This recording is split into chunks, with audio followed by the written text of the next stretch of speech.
I'm Brent Phillips, and welcome to day one of our special event, Perfect Teeth.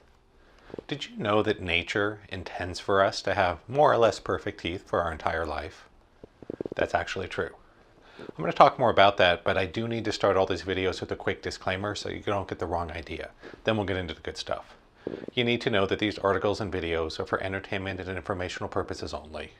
The author, me, is not a licensed dental practitioner, and none of this material is intended to diagnose, treat, or cure any disease or condition, nor to be used as a dental reference, nor is it supposed to be a substitute for dental care from a licensed practitioner. All right, so let's talk a little bit about perfect teeth and how you can get from here to there. I think that one of the great improvements in the human condition over the last few hundred years has been the progress in dental and tooth care technology. The truth is, not that long ago, dental infections were often a death sentence. And if you had something wrong with your tooth, usually the only thing you could do about it was to pull it out. The good news is, in today's modern society, we have a much better awareness and much better tools for maintaining and repairing the teeth. To the point that today, perfectly straight, perfectly white teeth are considered more or less mandatory if you want to be a model or an actor or a speaker or do any kind of media or show business. But what's really surprising is we are designed to have perfect teeth for a lifetime and not need all this technology. And so something went wrong. Something happened between the good old days when we naturally had perfect teeth and the modern society. The reason is all this technological process and progress has come with a cost, largely by creating an unnatural food supply and poor eating habits. And so 4 of the large and obvious downsides to progress in modern dental care include the following. 1, the use of metal fillings and other metal components, especially mercury amalgams. We'll talk more about that later. Another problem is the government-sponsored addition of fluoride, which is a highly toxic chemical, to the public water supply, supposedly to help our teeth. Next is the widespread use of toothpastes that are filled with chemicals that can actually block your body's ability to regenerate tooth enamel. Not to mention that a lot of the popular toothpastes also contain high levels of aluminum and lead and other toxic heavy metals. Further, the conventional dental paradigm is drill, fill, and bill.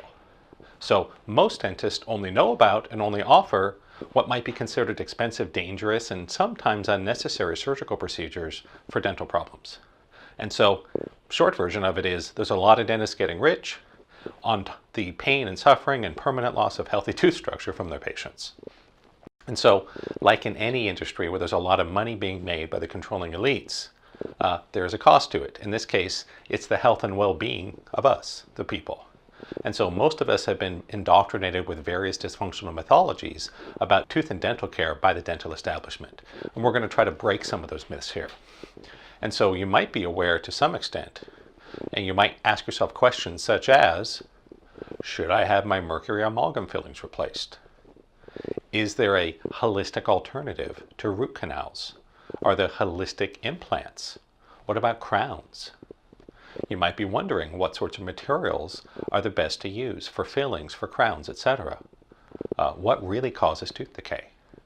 Is it safe for you to get a dental implant?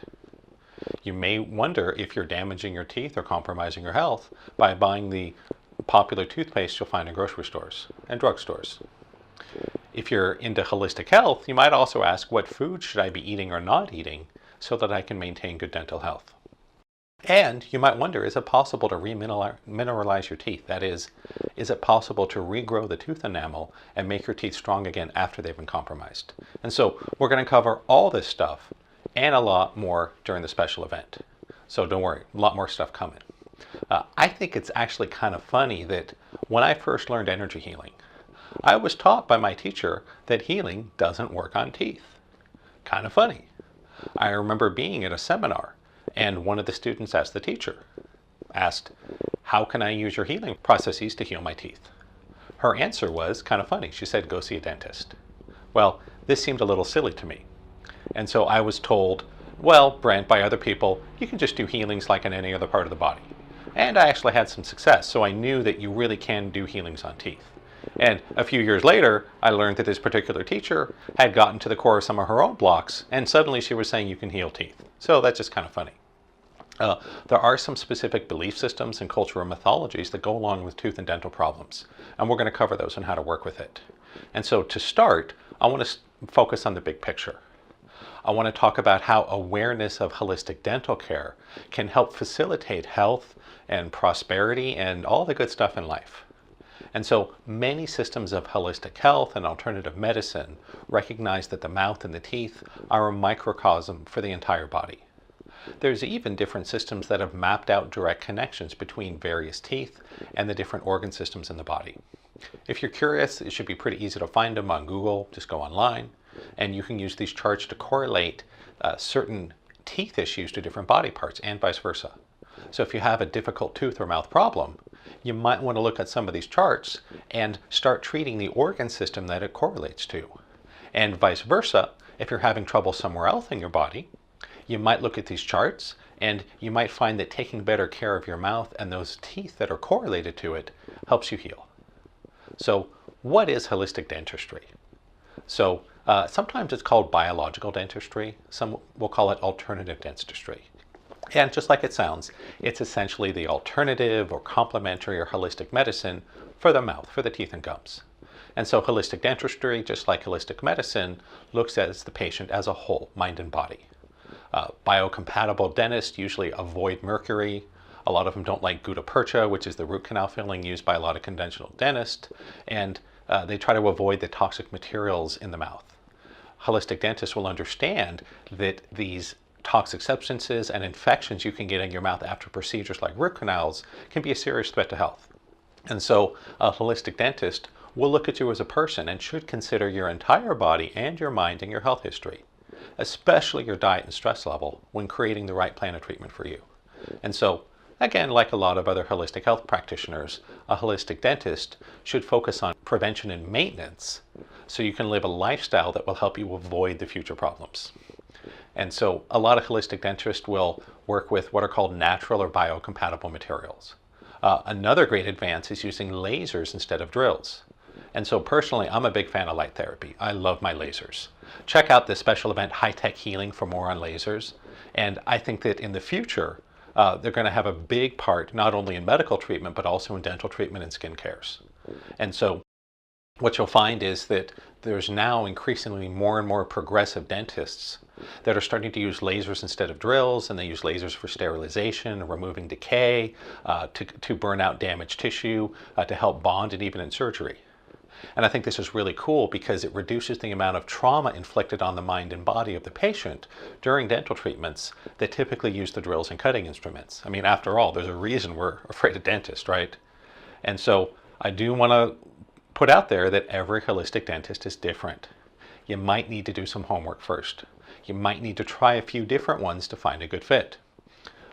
It's not unusual. Holistic dentists will sometimes use homeopathy or herbs or other alternative treatments integrated in with the dental stuff. A lot of them use nutritional counseling. They have partners that are naturopaths or chiropractors. Because of course, it should be obvious that diet is something that's important and related to dental issues and the health of your mouth. And we'll talk more about that in some specific supplements later in the series. However, I want to let you know I'm not anti-conventional dentistry. Not at all. I think conventional dentists have a really important job. We just want to use the right tool for the job. And so I have chosen to use conventional dentists, even though there were alternative options, because I felt it was sometimes the best treatment. And so as a general rule, once you find what you need, I would go with whoever's most skilled, even if they're conventional, once you've decided on the right course of treatment. So just want to put it out there. I'm not against conventional dentistry. I just want you to know that there are other options. I guess the most important thing is I want to help you find a dentist who puts your welfare first. It sounds a little idealistic and unrealistic, but the most important thing any professional can do is to prioritize the care of their clients or patients. And so a lot of dentists run on that paradigm I mentioned, drill, fill, and bill. And so all they know about is pushing dangerous and expensive treatments onto their patients because they'll make a lot of money. And it's no different than the doctors. In the short term, if they take better care of you using less invasive, more natural, less dangerous options, they may make less money in the short term, but I think over the long term, it's going to be a win-win situation. And so I wouldn't necessarily immediately run to drill, fill, and bill just because there's some black speck that appears on an x-ray. However, big warning, just because a dentist says they're holistic or biocompatible does not mean that they're a good person or a good dentist.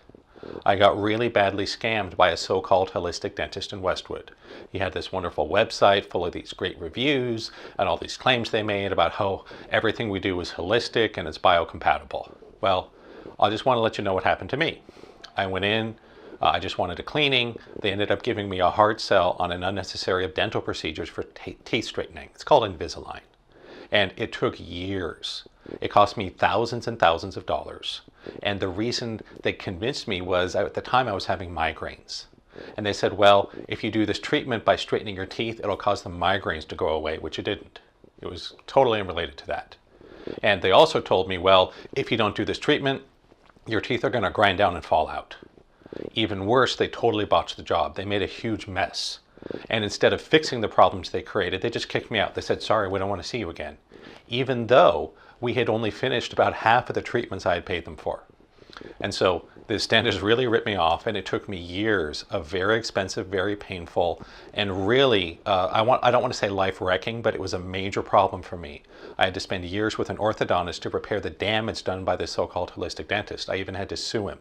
I won every time in court, but it was a big mess. So the moral of the story is, just because someone says they're holistic or alternative doesn't mean they're a good dentist, doesn't mean they're a good person.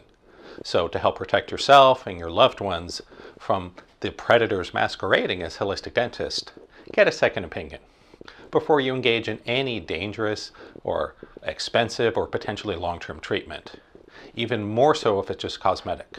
Think it over. Don't let them pressure you into committing to something until you can get a second opinion and think it over.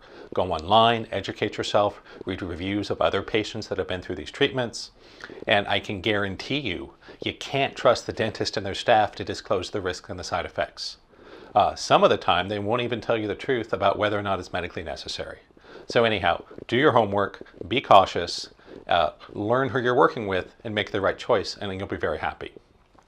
If you want to go deeper into the subject of holistic dentistry, there's a lot of sources I could recommend. One I think is really phenomenal is called Cure Tooth Decay by Romiel Nagel. And I used a lot of different sources to prepare this material in the series, primarily my experience as a professional healer. But if you want to go deeper than what's presented here, it's a wonderful book and you might want to check it out. So that's all I have to say for now. This is our introduction to the world of holistic dentistry, and I want to show you how to use these techniques and a little bit of energy healing and maybe a couple supplements to improve the health of your teeth and gums so you can have perfect teeth until the day you die. I'm Brent Phillips, and I'll see you soon for day 2 of our series. Until then, take care.